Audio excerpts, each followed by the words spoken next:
and you got to break through the entourage, or you send a text message and they never get back to you. They get back to you days later. And they say, I just saw this message. And I'm like, really, dude? What can I do for you? Nothing. It's over now. But God is saying to you, I made your life messy. Because the sister girl sitting next to you, she need to know your life is messy.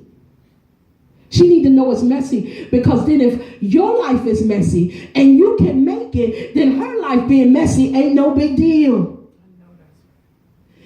I'm messing with you because the brother on your job needs to know that his father wasn't no good either. I don't know who that's for. It could be for me. My father wasn't no good. You know, my father tried to rob his mother. But there's a bunch of freckles, my uncle. She turned around the corner and said, Cuddy, what you doing? What you getting ready to do? He didn't recognize his mother. He was getting ready to rob his mother, my father. Right? And so we come from messed up, broken situations. And we wonder, God, how can I use this? But God is saying, for the ministry that I have for you, you need to understand what it feels like. Think about David, who was ostracized by his father. His father didn't believe that David was his son. And he thought, yeah, this one ain't mine. And so David didn't have a place in the house. And so when the prophet came and said, listen, I got a king here, David said, the man of God didn't even invite David to dinner. The man of God was looking around and said, is this it? Because none of these is it.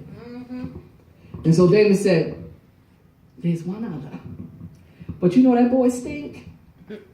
Even knowing that there was only one left, and it could only be David. His father didn't have nothing good to say. Yeah, there's one other. But he stink. And so the prophet said, well, we're not going to eat till he comes. And then David wrote a psalm about that. Right? I prepared a table for you in the presence of your enemies. That's David's psalm. It was about this dinner, y'all.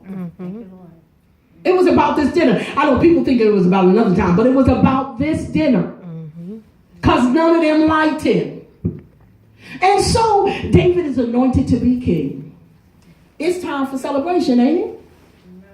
Y'all tell me how David ended up back in the field. How that happened? When you be thinking, we're in the money now. Wouldn't that be what you thinking? I know I got a room in the house now. Even if it's a small room, I know they're making a room for me because I'm king. Nah, bruh. You know those sheep need you. Can you imagine what that was like? What that was like? You think God God sends the prophet to lay hands on you, to tell you about who you are in God, and you think life now is sweet and my joy is complete.